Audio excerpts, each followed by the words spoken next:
Rejuvenating media day by day. This is Salaamedia.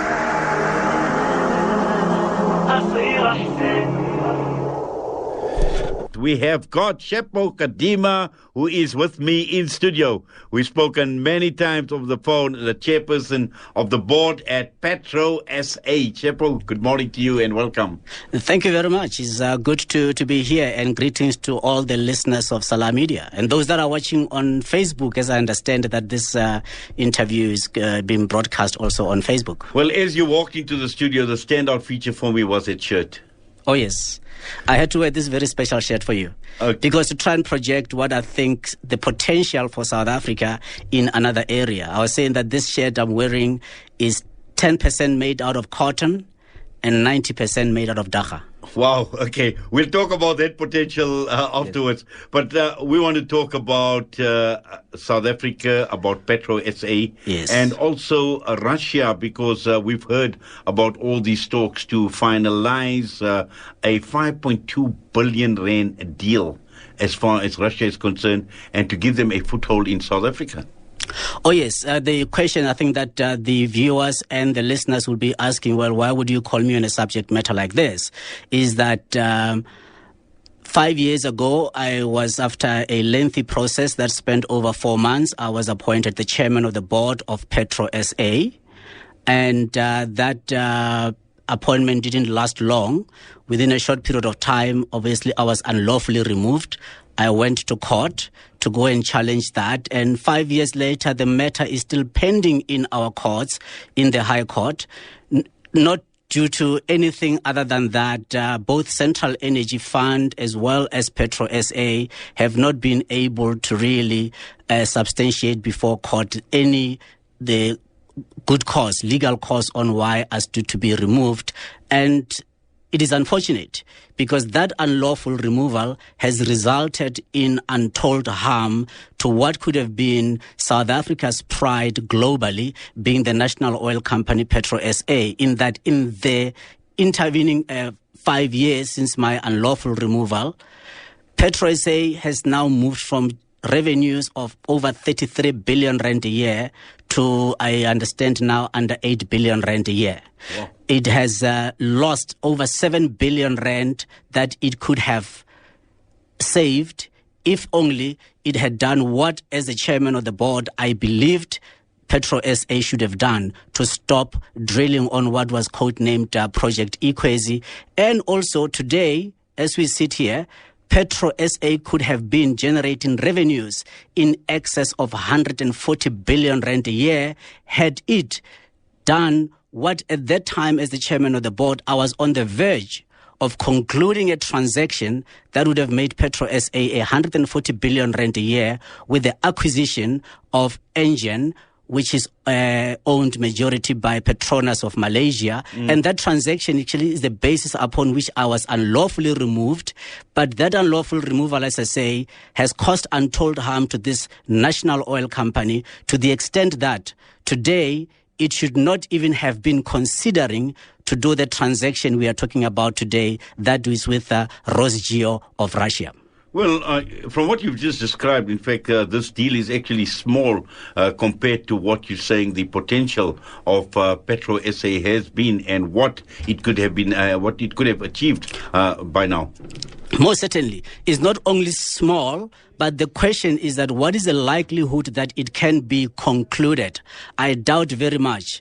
I believe that based on what I know about PetroSA, and it's a company that I know and understand very well, is that once Rosgeo conducts due diligence, and I'm talking about very detailed, extensive due diligence, they will take a decision to not proceed with the transaction. That is on the one element. On the other is that, oil and gas industries, by the very nature, when you do exploration, these are capital-intensive, long-term projects. You will see from the media reports that they believe that they will have to spend $50 million equivalent on drilling one hole, and the transaction is really worked out on that to come up to the 5.2 billion rand that they believe that they will be able to spend.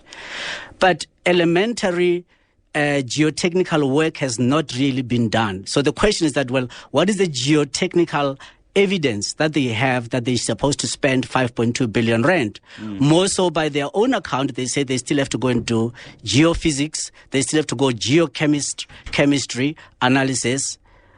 Will they be able to go ahead? The answer is no. But in the unlikely event that they were to move a rig and start drilling in these 2 blocks that have been identified, my own assessment is that by the time that drilling is concluded, there will be no PetroSA. You are an accountant, so you know in terms of the international financial reporting standards, we have the mark-to-market principle, and also in terms of impairment. So if you look at the balance sheet of PetroSA today as it stands, and even that of Central Energy Fund, you have to ask yourself a question: is this a going concern? And the answer categorically is that it is no longer a going concern. But what is more worrying, what makes PetroSA to actually have the right to exist?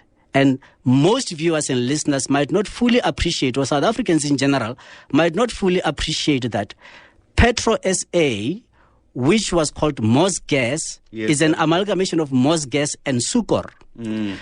The reason why it's called Mosgas, there are other reasons we can get to later. However, it is the first company in the whole world that was able to then convert natural gas into petrochemicals and synthetic fuels. Right. And being the first company, it has got patented technology to do that.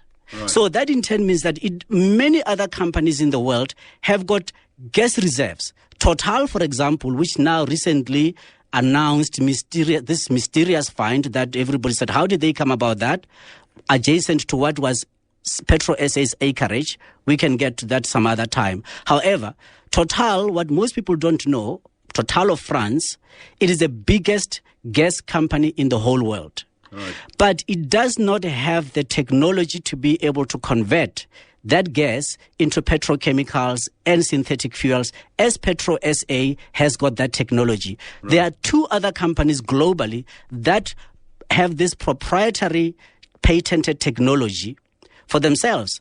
That is Sasol, which most people would know because Sasol, its origins are also here from South Africa, as well as Shell, Royal Dutch Shell. Yes. Those are the only 3 companies. But PetroSA is the first one to have run a commercial scale gas to liquids plant with the Mosgas plant has been the case. However, that technology, when you look at the financial statements of PetroSA, you will not find it accounted for.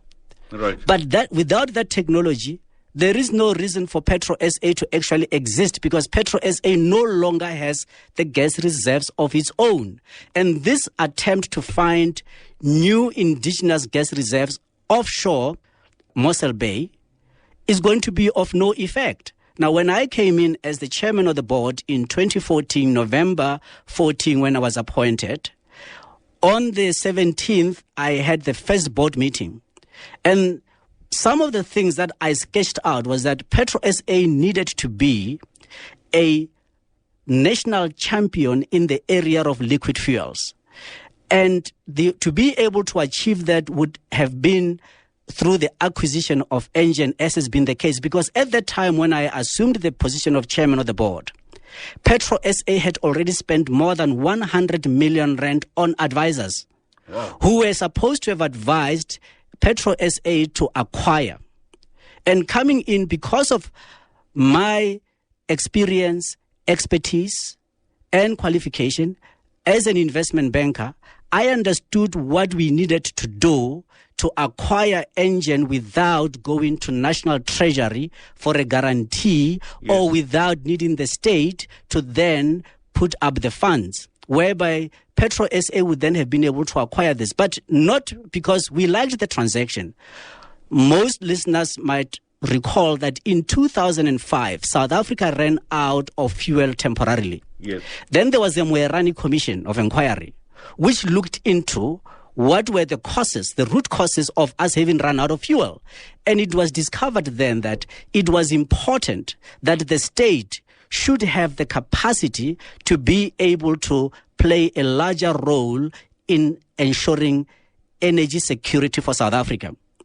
And on that basis, it was then recommended that a national oil company was to have fulfilled that role. Hence, PetroSA was identified as the most appropriate state-owned company to then play that role of being a national oil company and then play this role of ensuring. So the transaction of Engen, as I had worked on it with the team at PetroSA at the time, and we were on the verge of concluding. In fact, I was removed just a few days, having had meetings in Malaysia where we would have signed for this acquisition, was to ensure that PetroSA then would have had a footprint which would have accounted to almost 30% of the liquid fuels market in South Africa, and therefore ensure that South Africa is energy secure, because then we would have used our position, even from being a state-owned company, to be able to do a number of other transactions in terms of the bringing in of oil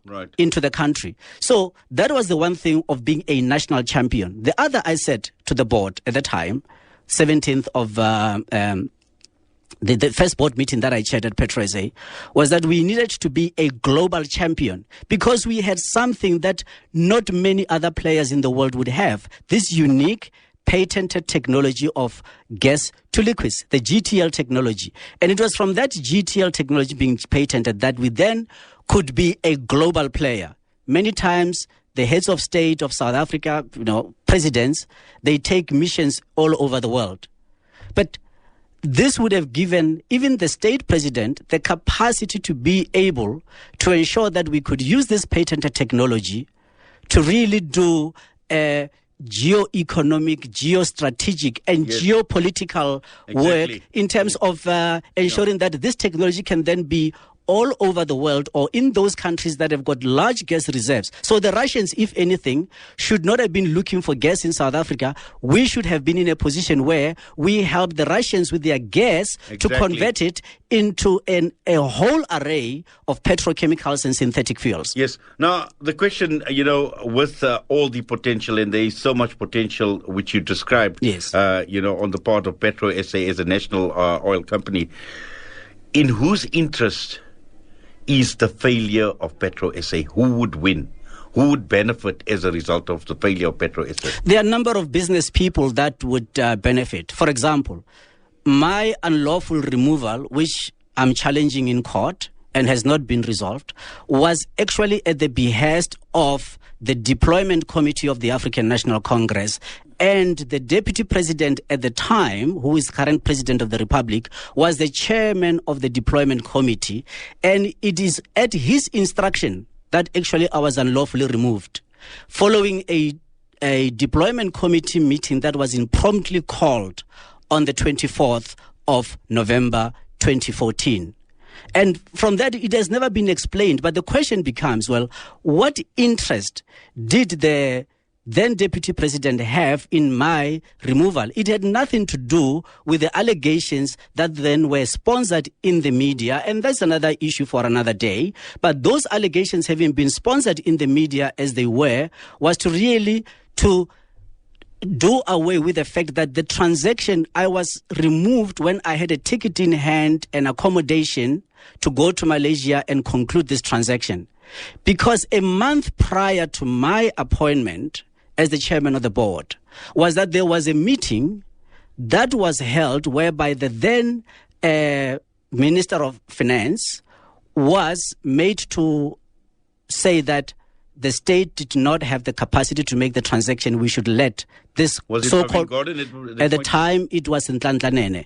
Okay. And Nhlanhla attended a meeting at the union buildings where effectively they said, let us give this transaction of Engen to a private sector player. When you ask now, who is this private sector player? That private sector player had relations business relations with the then Deputy President of the Republic, who is now the President of the country. So in many instances, this is exceedingly painful, taking into account that today PetroSA could have been a lot more stronger. It could have ensured our energy security, accounting for 30% of the liquid fuels market in South Africa. It would have been a 140 billion rand company. It would not have retrenched the number of people that they had retrenched. So there are many other things. It would not even have spent the 7 billion rand that it continued to further spend. But the removal had to do with, at the end of the day, business interests of people who were politically in power. Yes, I just want to put you on hold. We need to pay some bills. We're just going to go for an ad break. We'll be back. Thank you. Listen to something fresh. Listen to Salaamedia. Tshepo, it's been fascinating, unraveling some of the stuff that you've been talking about just before we went for the break. And I think what is of major concern to me, and I suppose to many South Africans, is we have a company like PetroSA that has shown so much promise, so much potential. You spoke about, what the balance sheet actually looks like at this point in time. And we just seem to be getting it wrong all the time. And I'm sure even the deal that you spoke about earlier, the deal with Engen that actually fell flat at the end of it, it promised so much for the country and where this country would have been in terms of servicing its energy needs. The most tragic thing in our country today is that we have people who either as public servants or as politicians, in many instances, they always looking as to what's in it for themselves personally in any transaction that is to be done. So whether we are talking about PetroSA, whether we are talking about Strategic Fuel Fund, where again also over 10 million barrels of oil were inexplicably sold at the fraction of the price, when at that time nobody was selling oil, but they sold it. And am I to understand that the public protector is making investigations into that? Or whether you're talking about what is happening at Eskom, all of it has to do with people really having moved away from their patriotic duty of ensuring that ours can indeed be a sovereign country. So PetroSA, it is absolutely unforgivable what has been orchestrated to happen there, all to really I think in pursuance, what I would term a greedy profiteering motive by those that are in charge. For example, now, I have been in court the last 5 years. My litigation could have been resolved a long time ago. Because if indeed there were lawful grounds for my removal, they should have been adduced in a court process. Those have not been done. So we have this issue that is hanging. PetroSA has been sitting with a whole host of actors. Instead of being in the area of gas to liquids, it appears that they've been in the area of movie production, because they got one actor after another, whether it's the acting chair, acting CEO, acting CFO, acting everybody else. But the tragedy has been the patented technology I'm talking about. I suspect that actually it has not been under lock and key for a long time and has fallen into wrong hands. The same way that information on the shale gas exploration in Karoo has happened, it fell into the wrong hands. Hence, nobody's speaking about shale gas. Not that South Africa ever had shale gas. We knew in 1969 that South Africa didn't have shale gas. We knew in 1992 at the commissioning of the Mosgas refinery that indeed we'll have run out of indigenous gas at this point in time. There were a number of things that could have been done. And when I came into office as the chair, I appreciated all of these requirements and had sought to say, let us lead this company to a point where it can be a national champion and a global champion in areas where it is highly experienced and suited, but also using our experience and our expertise. As a banker, I knew on what are the financial instruments we would have used to make the acquisition of what was codenamed Project Irene, which is the acquisition of Engen, in a manner that would not have required a state guarantee, but still be a state-owned company, and the history would have been different. So greed and profiteering motive, selfishness is unfortunately what is killing this country. And we can only hope that platforms such as this, where we get to talk about these things, more South Africans will wake up and start to question more, and not only question more, and start to say, well, what is it that we can do to protect our economic sovereignty, to ensure that we can create more jobs? There should have been no reason why PetroSA even retrenched people in the first instance. Right. Now, also, whether this deal with Rosgeo goes through or not, my question to you is from a risk point of view in terms of South Africa from an energy perspective, and just from a security perspective, how energy secure are we at this point in time? Or are we at high risk? We are at high risk. I have spoken about this extensively since 2014, about how South Africa is energy insecure. I have written extensively. I've spoken to all the politicians across the political spectrum, all the heads of the political parties in parliament. I've engaged with them on this issue that we are energy insecure.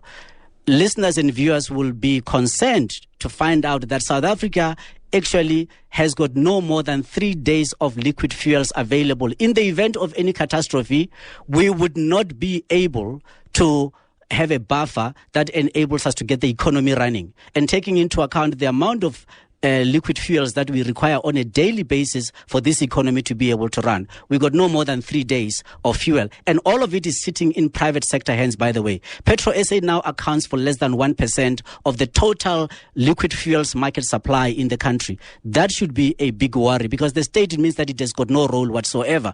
If you talk about liquid fuels, you talk about electricity, we are insecure, but nothing has been done to move us to a point where we could have been energy secure. And I don't know, the president at some point in time, I would have thought that the state capture inquiry chaired by Deputy Chief Justice Zondo would have had material interest on what happened at PetroSA, and specifically on my removal, and that maybe persons such as myself could have assisted the commission in finding out. But now I think that water is run almost to the ocean. I don't believe that the Zondo Commission even has the capacity now to be able to really be a needful intervention on ensuring that we can be energy secure and looking into PetroSA because of how they conduct themselves. So as a country, we are exceedingly vulnerable. If you look around the neighbors, as early as 2007, South Africa could have secured gas supply reserves from Mozambique. PetroSA spent hundreds of millions of rands looking into Mozambique, looking into Venezuela. Venezuela is a different, but Mozambique is right by our doorstep. So, yes. We lost that.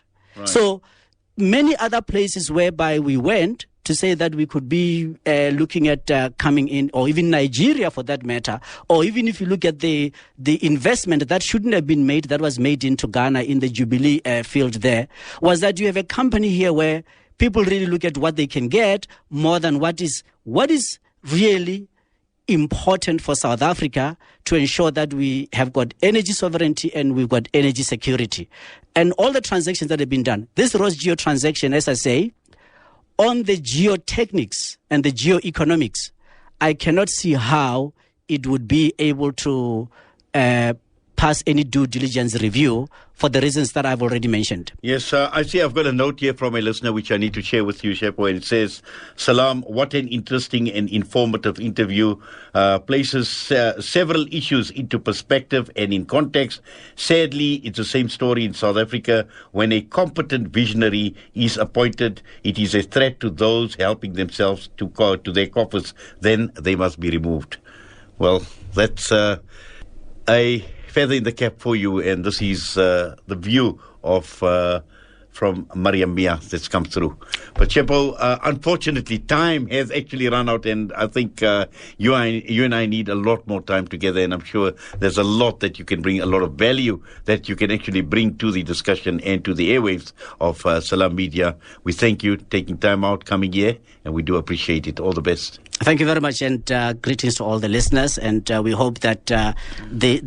the discourse and the debate will go beyond this time we've had here in the studio. Well, it certainly will, and I'm going to hold you to that, Tshepo. All the best. Thank you. Well, that brings us to the end of the show this morning. I must say it's been a fascinating day here at the air at Salaamedia and behind the microphone, and especially sitting with Tshepo Kgadima in studio. It's been an honor.